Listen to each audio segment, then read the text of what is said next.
Salut ma sista, j'espère que tu vas bien. Moi je vais bien par la grâce de Dieu et je te remercie d'être présent, d'effectuer ce voyage avec moi sur Métanoïa et de partager ces vidéos. Alors aujourd'hui je vais parler des relations que nous avons, des fois qui nous frustrent, des fois qui nous embêtent et qui nous mettent dans une zone inconfortable. Des relations, je ne sais pas si toi tu vas te retrouver, mais des relations où nous nous sentons entourés par des personnes, mais au final, nous nous posons des questions si véritablement ces personnes sont avec nous et pour nous. Ça va peut-être te choquer, mais je voulais te dire ceci. Je me dis que ce n'est pas parce que ce n'est pas parce que nous sommes entourés par plusieurs personnes que ces personnes sont avec nous et pour nous. Pourquoi je le dis? Je te demande de rester connecté, de suivre cette vidéo jusqu'à la fin parce que je voudrais partager avec toi le pourquoi de cette analyse qui me pousse à le dire, à penser et à croire que certaines personnes sont avec nous juste pour un intérêt donné. Et si c'est le cas pour toi, ben donc tu es au bon endroit et au bon moment. Je te dis à tout de suite pour la continuation.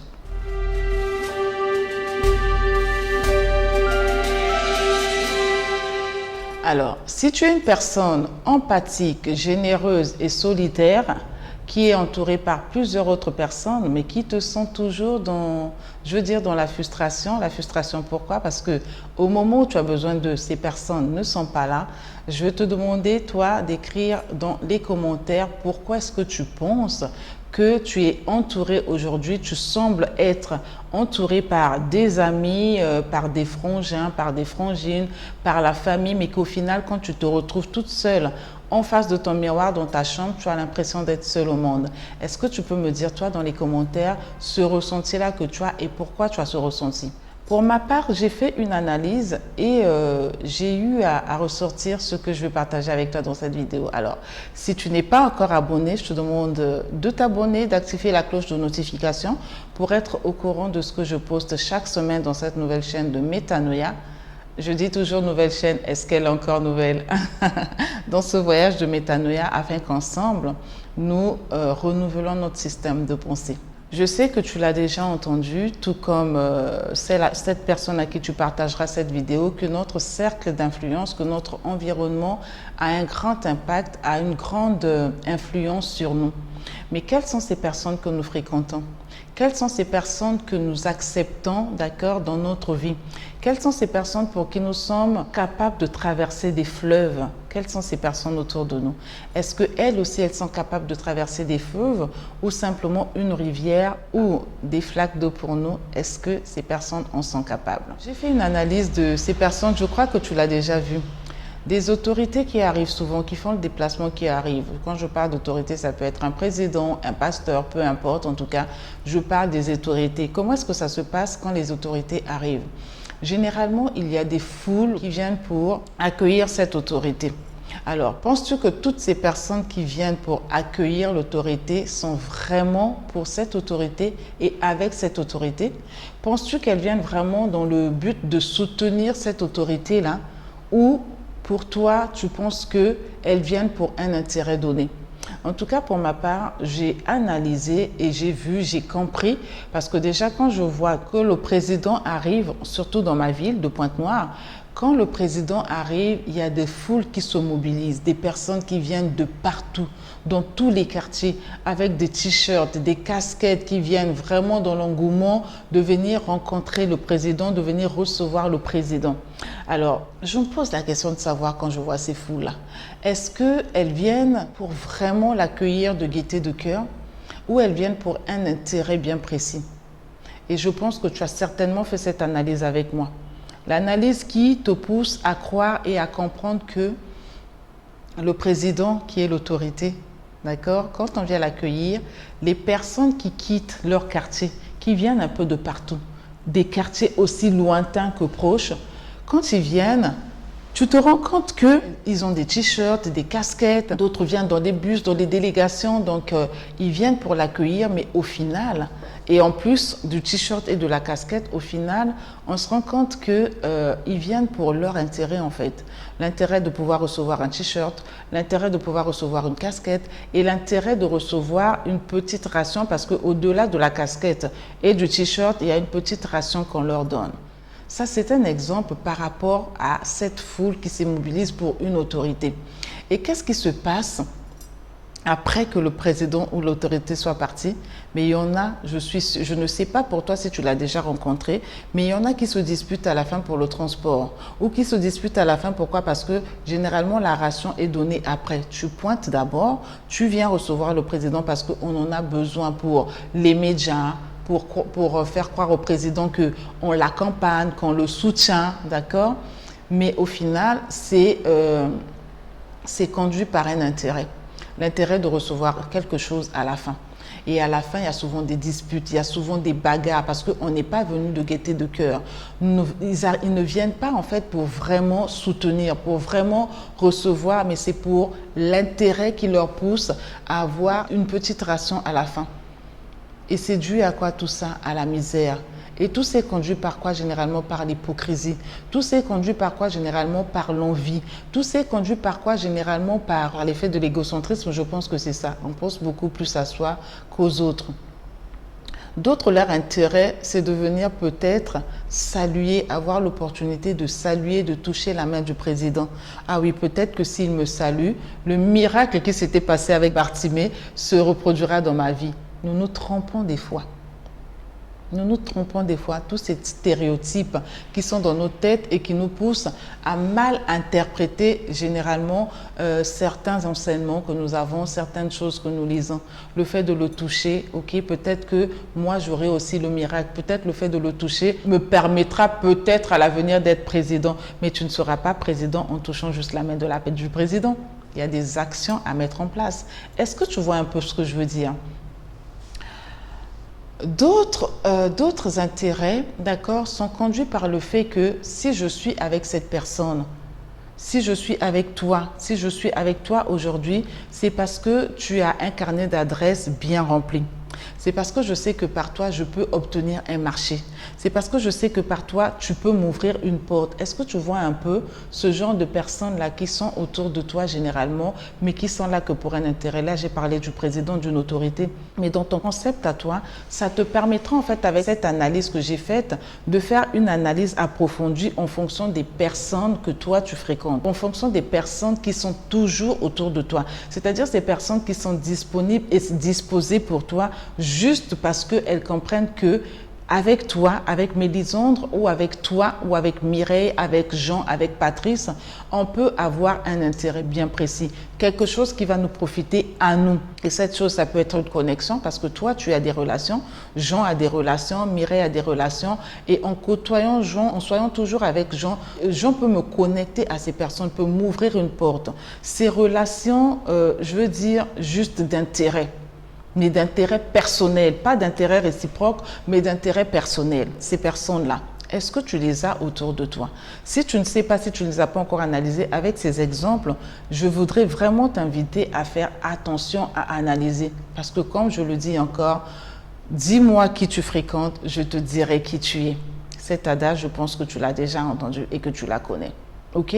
Je vais poursuivre avec toujours dans ces personnes que nous voulons décrypter pour toi te permettre de décrypter qui réellement est avec toi pour les éviter parce que tu comprendras que les frustrations qui pèsent en toi aujourd'hui, ces ressentiments que tu as, plutôt que de t'interroger quand tu es seul, de te dire mais pourquoi un tel ne m'aide pas quand j'ai besoin d'elle, pourquoi un tel ne me soutient pas? Et des fois, toi, ce que tu demandes en retour dans cette relation-là, sachant que tu es généreux, que tu donnes, sachant que tu es empathique, que tu sais écouter, que tu donnes ton attention, que tu peux donner un conseil, mais qu'au retour, toi, tu as juste besoin d'un petit soutien. Et ce soutien, ça peut être juste la prière. Que non, j'ai besoin vraiment, j'ai soumissionné, j'ai donné un dossier pour lequel, pour moi, c'est un combat. Je suis en train de prier, mais je sais que seul, ça ne va pas être évident. Est-ce que tu demandes à celui que tu penses être ton ami, d'accord, ou ton frangin? Tu lui demandes, est-ce que tu peux me soutenir dans la prière pour ce dossier-là? J'ai vraiment besoin de ce contrat, j'ai besoin de ce business. Est-ce que tu peux me soutenir dans la prière? Et qu'au retour, la personne te dise oui, il n'y a pas de souci, d'accord? Je peux te soutenir, mais j'ai juste un problème.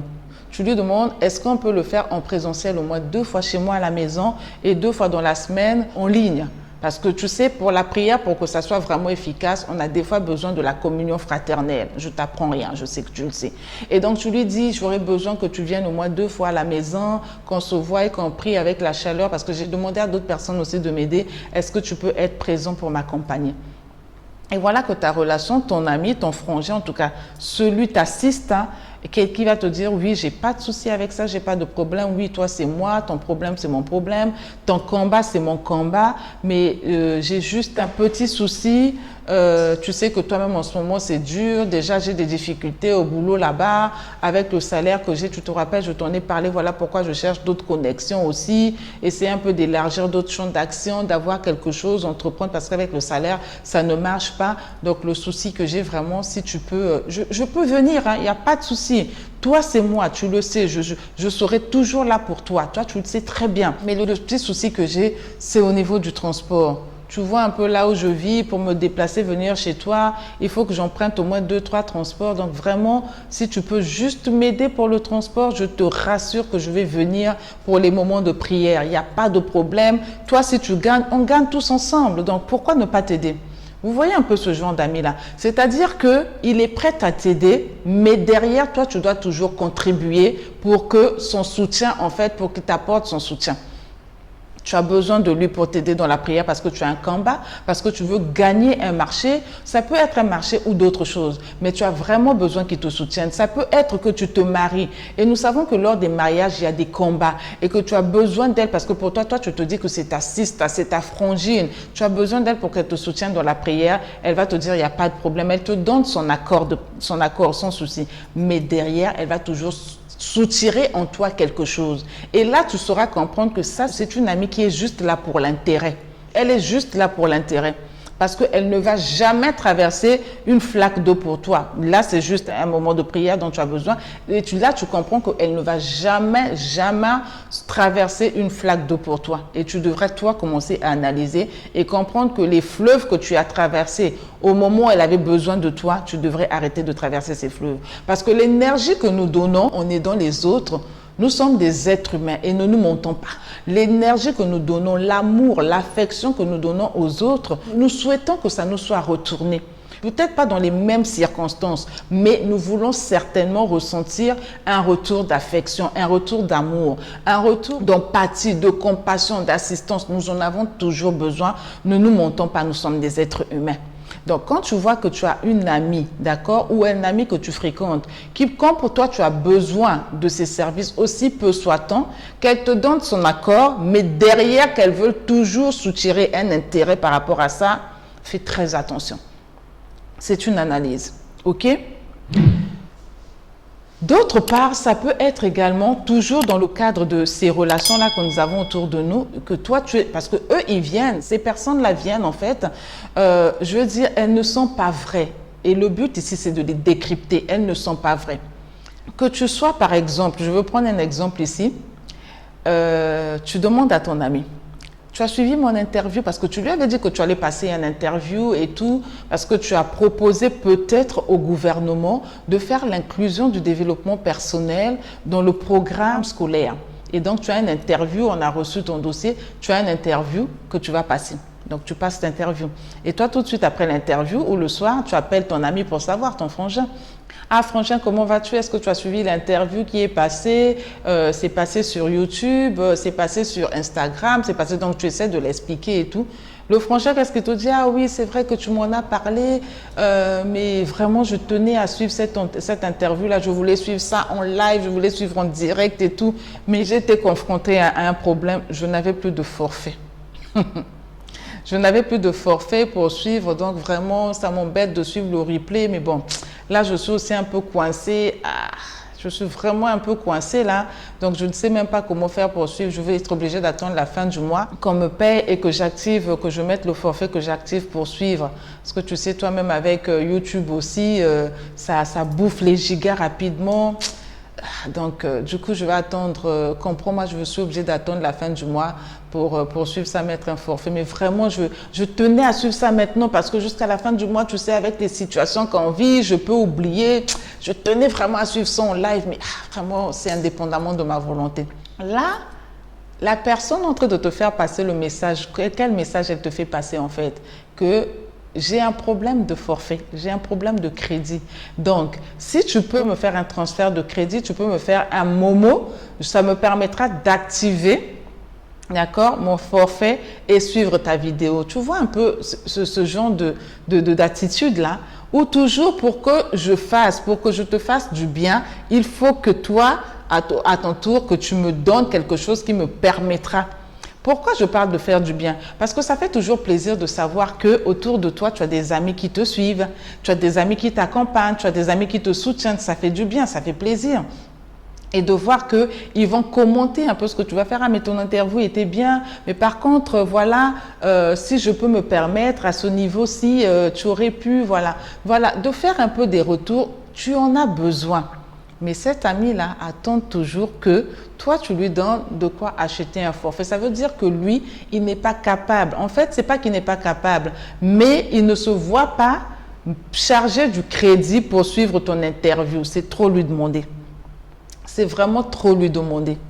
Essaie un peu de regarder. Autre chose, il y a beaucoup d'exemples, mais je te donne les quelques-uns qui sont assez courants et que nous rencontrons souvent, mais pour lesquels tu ne fais pas attention. En tout cas, à partir d'aujourd'hui, je t'invite à faire attention à ce genre de petites choses et tu remarqueras que tu es dans un cercle qui ne te permet pas d'avancer. C'est des petites choses, mais fais des analyses, fais attention. Dans la parabole du semeur, pour partir dans le livre de la loi, dans le best des best-sellers, comme moi j'appelle ça. Dans le livre de la loi, il y a la parabole du semeur. Je t'invite vraiment à lire ça. La parabole du semeur.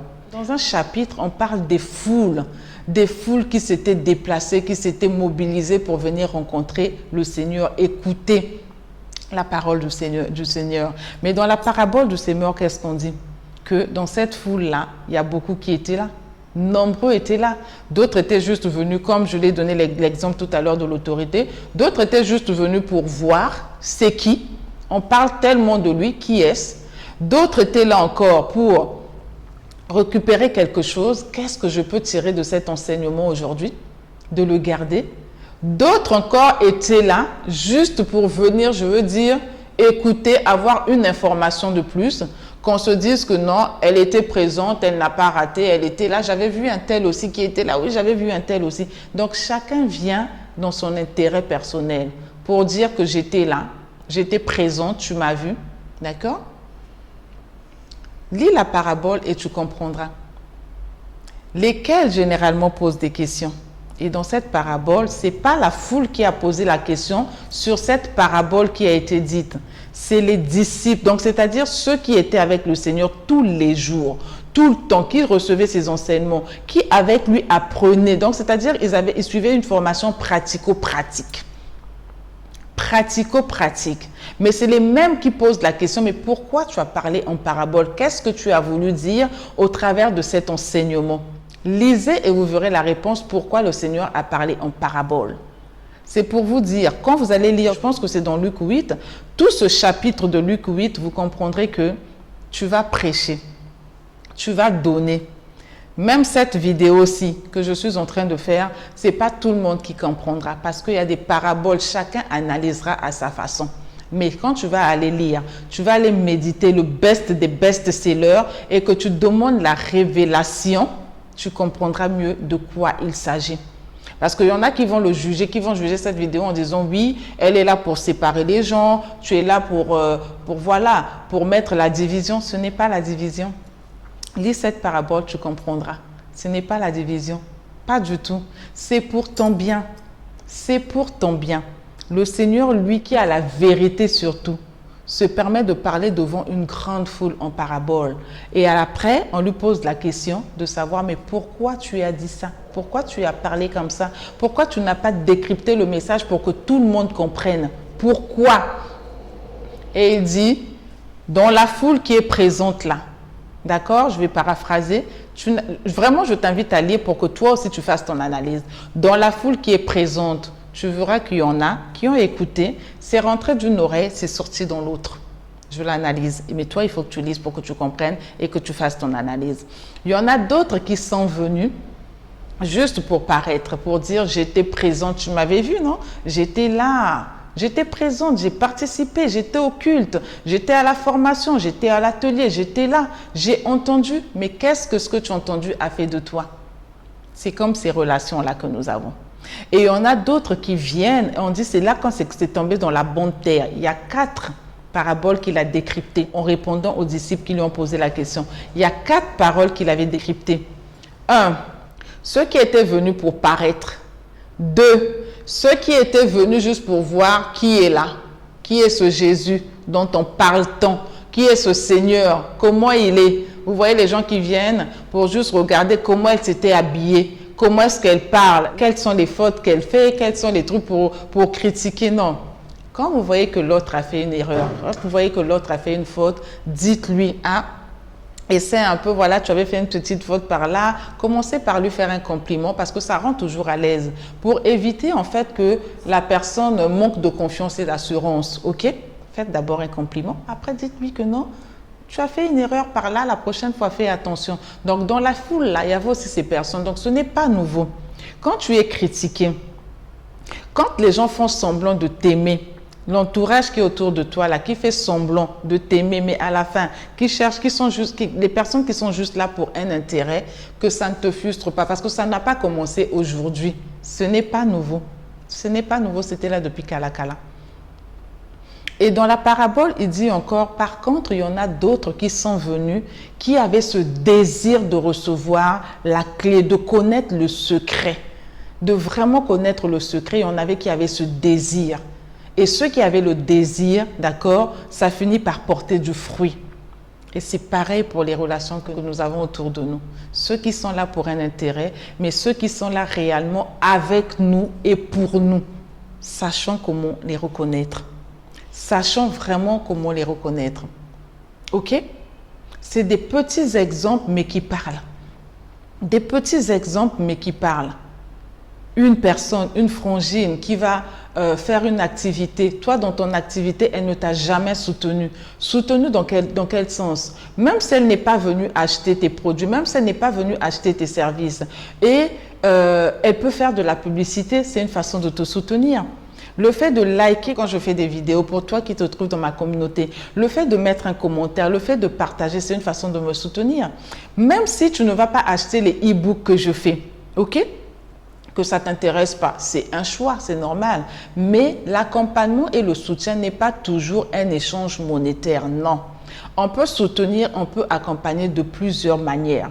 Mais ces personnes-là qui veulent toujours un intérêt, elles vont te dire, ah, je n'ai pas suivi, je n'ai pas fait ceci, je ne peux pas t'aider dans la prière ou je peux t'aider, mais il me manque quelque chose. Il me manque le transport pour venir chez toi pour t'aider dans la prière, pour revenir sur cet exemple.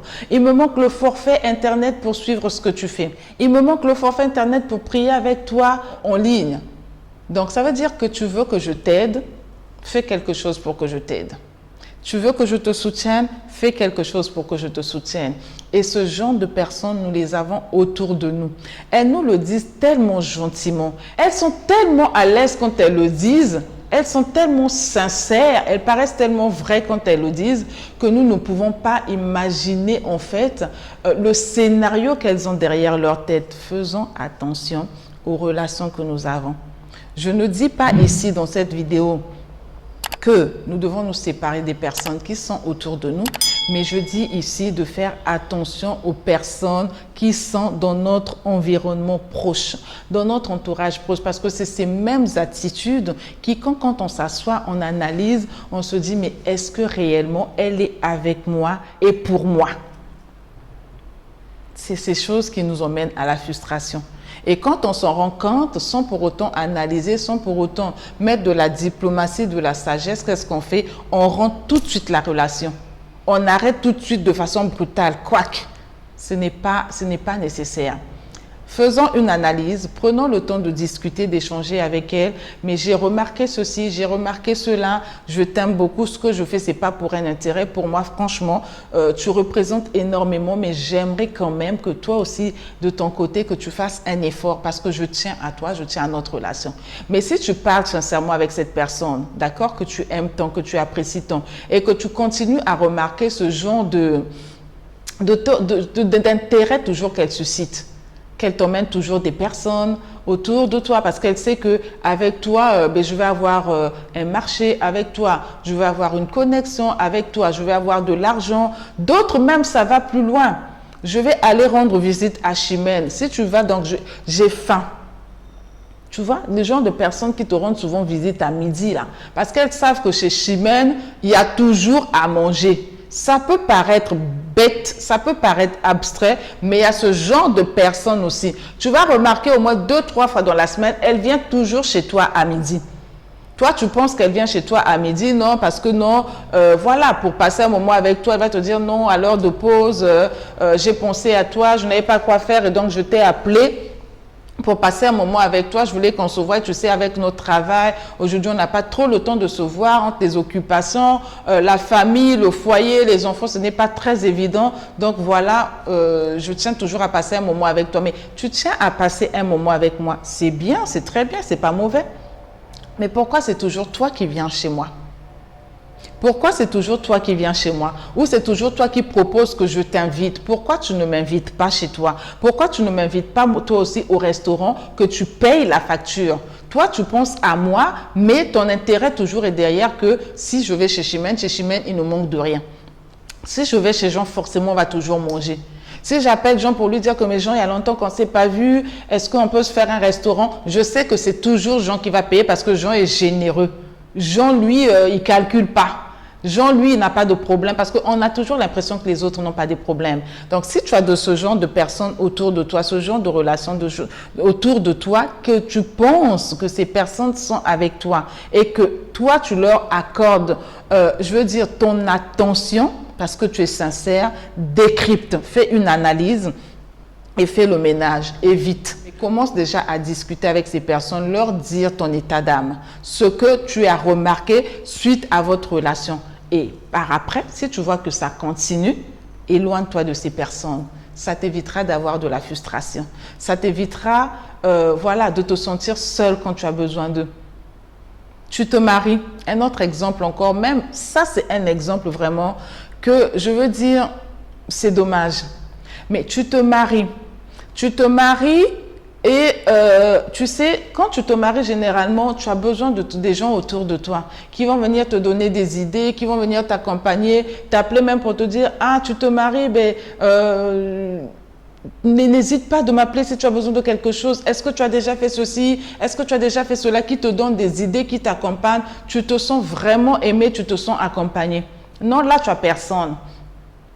Ces amis-là vont se dire, ou ces personnes vont se dire, ah, mais elle se marie, elle n'est pas venue vers moi pour demander si elle avait besoin de quelque chose. Mais contrairement à ça, quand tu es en deuil, tu ne donnes pas de carte d'invitation. Même ceux que tu n'as pas appelés pour dire que tu es en deuil ont l'information, ils vont venir. Ils vont venir faire autour de toi, ah, Yako et tout, compassion, je suis avec toi, en tout cas mes sincères condoléances. Elles vont venir contribuer, ils vont venir contribuer. Ça, c'est un deuil.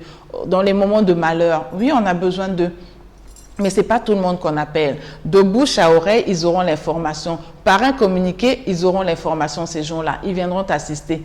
Mais quand c'est un événement heureux, même quand ils ont reçu l'information, ils t'appellent pour te dire juste « Ah, n'oublie pas ma carte d'invitation, hein, je suis au courant que tu te maries. » Les gens qui sont un peu éloignés, ils peuvent se permettre ça. Mais ceux qui sont autour de toi, que toi tu considères comme, je veux dire, tes personnes, comme on les appelle, qu'est-ce qu'ils vont faire? Ils vont attendre que tu les appelles pour demander de l'aide. Vous voyez un peu ce genre de personnes-là? Est-ce que là, tu penses être dans des relations sincères avec ceux que tu appelles tes sistas, ceux que tu appelles tes frangines, tes frangins? Je pense que ce sont des relations sérieuses que tu as. Fais attention, évite et fais une analyse. Il y a beaucoup d'exemples, je pense que tu en as d'autres aussi que tu pourras mettre dans les commentaires qui pourront aider les personnes de notre communauté à bien détecter ceux qui sont autour de nous. Nous ne voulons pas des vipères, nous ne voulons pas des foules, nous ne voulons pas des personnes qui viennent juste pour un intérêt et qui demain, quand on a besoin de nous, lâchent. Nous voulons avoir des relations sincères, des relations productives, des relations qui nous emmènent à épanouissement et non qui nous donnent des maux de tête parce que nous réfléchissons à ceci, à cela, pourquoi elle a fait ci, pourquoi elle a fait ça. Non, ces relations nous tirent vers le bas. Nous voulons aller, en tout cas, monter et croître tous ensemble. Pas juste un intérêt qui te profite, un intérêt pour les deux. C'est-à-dire que tu trouves un intérêt en étant en relation avec moi, que ce soit réciproque. Que vraiment ce soit réciproque. Donc, c'est ce que j'avais à te partager dans cette vidéo. C'est à toi de ton côté de faire l'analyse. Je le redis, je le répète encore. En tout cas, je t'invite à lire la parabole du semeur. Ne pas juste la lire, à méditer et tu comprendras que le but de cette vidéo n'est pas de séparer. Mais c'est dans le but de t'aider toi à te retrouver, à retrouver ton équilibre, à retrouver en fait ta joie, à savoir que je suis avec des personnes sur qui je peux compter. Pas juste des personnes qui ont besoin d'un intérêt, qui viennent me voir quand voilà, elles ont une activité et qu'elles veulent que je m'investisse dans leur activité. Qui viennent me voir quand elles ont un événement de deuil, de machin, pour juste que j'investisse, que je vienne juste contribuer. C'est trop bas ça. Allons au-delà. Allons au-delà.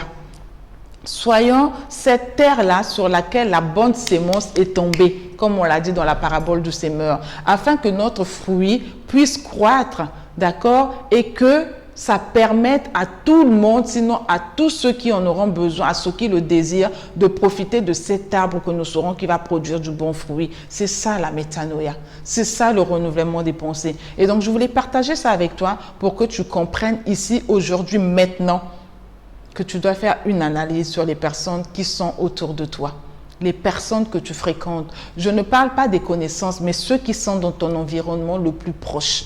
C'est important. C'est important.